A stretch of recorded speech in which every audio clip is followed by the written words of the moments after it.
Hey everyone, it's of course the Norwegian guy. My name is Daniel, and chances are when I'm posting this video, I will be at the concert of Queen plus Adam Lambert at Telenor Arena in Oslo, Norway. But I figured since I won't be posting anything, well,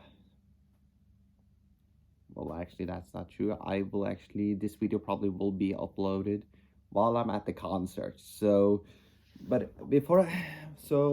I'm out enjoying myself, I figured I give you guys my full ranking of their studio albums. So keep in mind, no compilations, no live albums, no uh tribute stuff, no. I won't be including the Paul Rogers thing because to me that's not a Queen album. It's a collaboration thing. It's almost kind of like if you lumped in the Coverdale Page album with either Led Zeppelin or Whitesnake or even Deep Purple for that matter. And to me, that wouldn't do it justice. So I figured I'm just gonna give you guys my ranking of the studio albums, and I hope you guys make sure to also rank yours in the comment section below. So make sure to do that. So coming in at number 15, it's probably the only album I haven't reviewed for my channel, and that of course is the Flash Gordon soundtrack. I I mean the bottom four for me can somewhat interchangeable, but I'm putting this last because primarily it's mostly an instrumental, and in the context of the movie it works fine, but on its own, not really one I kind of revisit. And really, there's only really two legitimate songs on this, and that of course is the opening track, Flash's theme, doom doom doom doom doom, and of course the hero, which kind of at the tail end. I kind of wish they would have released both of them, kind of like a double A side single. They might have done that. I should probably have done my research before putting this up, but as is, not really one to revisit. Decent enough for what it is. Coming up next, obviously the most maligned one, which of course is Hot Space. It's coming in at number 14. Not a very good album. I have talked at great lengths. I got reviews for pretty much for all the Queen albums on my channel, so I'll make sure to provide with a link to the playlist in the description below. So yeah, do not like this album. It has that synthy, very harsh sound to it, and not to mention when you're comparing sort of infusion it with disco, pop slash disco of the 80s. Yeah, this is not really good. Once again, the only real song on this for me that really works is of course Under Pressure, but that's a single they slapped on this. Beyond that, I mean, yeah, I guess you can kind of throw in Put Out the Fire. Put Out the Fire, I think, is a pretty solid Queen rocker. Las Palabras de Amor is okay. Action This Day is pretty cool, although it works better in a live setting. So with that, this one comes in at number 14. Yeah, number 14, I'm gonna say.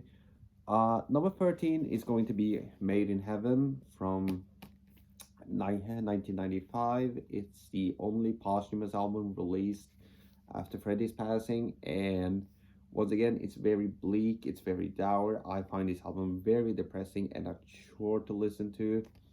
Yeah, a couple of decent tracks, but overall, yeah, I do not really revisit it all that much.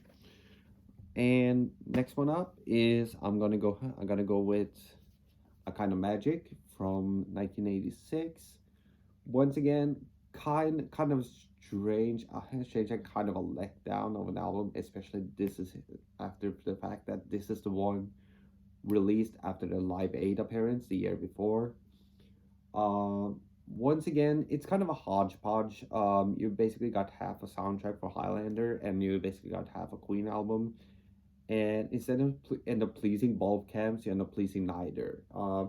Once again, some solid tracks like One Vision, title track, Who Wants to Live Forever, Kurgan's theme, excuse me, Princess of the Universe. Yeah, solid tracks, but overall, a little bit of a kind of a mixed bag to say the least. Uh, Next up, I am gonna go with jazz. Once again, pretty decent album. Probably my least favorite of their 70s output. Once again, the production kind of brings it down for me. It kind of lacks that Queen punch that you kind of expect from Queen at this point. That big, lavish, and bombastic sound is kind of missing from this. But once again, some solid tracks. Once again, like songs like obviously like Mustafa, Fat Bottom Girls, Bicycle Race, Don't Stop Me Now, Dead on Time, Let Me Entertain You. There are solid tracks on this. Unfortunately, the production doesn't leaves a great deal to be desired. Okay, next one up. It's one that I probably have risen a little bit for me, and that of course is A Day at the Races. Once again, I feel like this is kind of the poor cousin of Night at the Opera. It's not as strong, but there are definitely solid tracks on this. Obviously, songs like The Millionaire Waltz, Tie Your Mother Down, Somebody to Love, instant classics. What else? You and I think I really enjoy Andros. I think is also a pretty underrated track on this. But overall, kind of lackluster in what came before it. Next one up, I'm actually gonna go with The Works. A much more consistent album, I think, especially after Hot Space. I mean, compared to Hot Space, this makes it look like Sgt. Pepper by comparison. Once again, you got pretty much a very straightforward synthy pop rock sound, but I think that really benefits this album, and I think it's really helped clean up their sound after the hot mess that was Hot Space. Uh, Songs like obviously like Radio Gaga, and of course is a big hit. It was a big hit for them at the time. But you also get some really good hard rock songs like Tear It Up and Hammer to Fall. I Want to Break Free is big and it's anthemic. Of course, it's this The World We Created, which closes it. It's kind of a much more emotional piece that I think is really underrated. So that one's coming in where it sits. Next one up, I am gonna go with, of course, with News of the World. Uh, Pretty solid. Much more stripped down sound compared to the two albums that came before it. Uh, I really like this album. Of course, I mean, yeah, it got to We Will Rock and We Are the Champions, which of course I overplayed, but it is what it is. But of course, you get songs like Share Heart Attack. You got Spread Your Wings, All Dead, My Melancholy Blues, Sleeping on the Sidewalk, which I actually is kind of up and down for me, but I'm some days I enjoy it, sometimes I don't, but I I think this album is pretty solid, and it's definitely much more in your face. And compared to some stuff like jazz, it makes this one looks better, at least in my opinion. Next up, Queen Two, yeah, Queen Two from 1974. Uh, it's a solid record. It's probably the heaviest record they ever did. Once again, as I mentioned in my review, Loser in the End, get that thing out of here, please. The rest of this album is fantastic. It's big, it's heavy, it has some blistering guitar work from Brian, some amazing vocals from Freddie. Once again, I think the big problem for me is that I am kind of more willing to put on some of the albums that is lower on the list over this, because even though I ranked this one pretty high, I'm probably gonna end up listening to some of the other albums a little more, because this one it kind of becomes kind of a tough listen, because there's a little bit of lack of, for me it's a lack of variety on this one, because I like the more, I guess you could say, more vaudeville and much more pop rocky sound of Queen. But this album is masterful in its own right, so that one comes in there.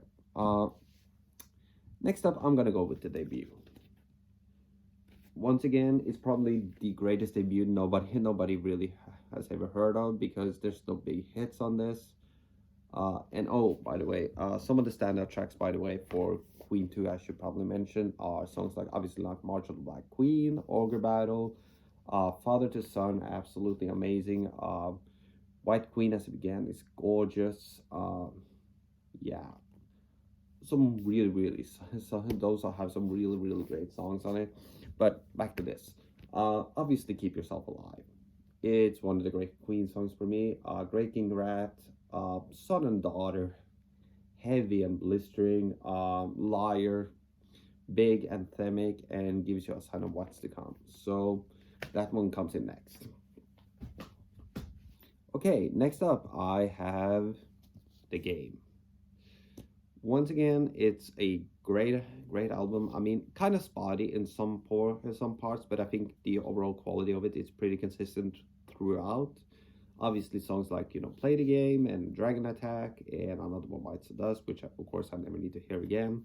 Crazy Little Thing Called Love, Rocket, Sail Away Sweet Sister, Coming Soon, Save Me. I mean, it raises it up for me.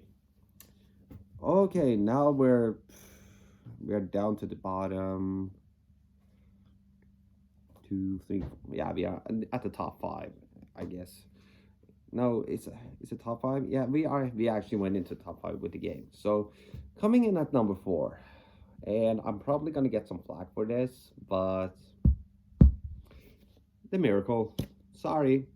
I adore this album. I really love this album. Songs obviously like the title track, I Want It All, The Invisible Man, Breakthrough, Scandal, which I think is underrated. Was It All Worth It is, once again, probably, in my opinion, the most underrated Queen song of all time. The production is, I guess, for some people, is kind of lackluster, but I think it has so much charm. It shows so much potential, and where they could have gone from after this. We got one album after this to kind of give us an idea where they could have gone in the 90s, but as it is, I think it's a solid release. Okay, next up, of course, Sheer Heart Attack from 1974. This is where the Queen sound really solidifies. Obviously with songs like, of course, like Brighton Rock and Killer Queen. Yeah, I mean, one of the great pop songs. Of course, Tenement Funds, The Flick of the Wrist, Lily of the Valley. Now I'm Here is a great anthemic rocker. I mean, you could just basically sit here and list this entire thing, like Stone Cold Crazy, In Lap of the Gods. I mean, come on, this is just a great album. And so this one for me comes in at number 3. Oh, almost dropped it, sorry. Then of course, coming in at number 2, some Queen fans might oddball me for putting it this high, but Innuendo. I think if you think about the fact of albums where bands basically say, okay, this is going to be our last studio album, and then there's not going to be anything after this, I think this is one of the great ones. Other ones for me would probably be Finless's Thunder and Lightning, as well as the Beatles' Abbey Road, but this album is masterful in its own right. Of course, you got songs obviously like the title track Innuendo, which of course features Steve Howe on guitar. You got I'm Going Slightly Mad, Headlong. Ride the Whirlwind is an absolutely blistering track. These Are the Days of Our Lives. I really like the Liarless, even though a lot of people don't. I mean, let him have a song about his cat because it's his final days, alright?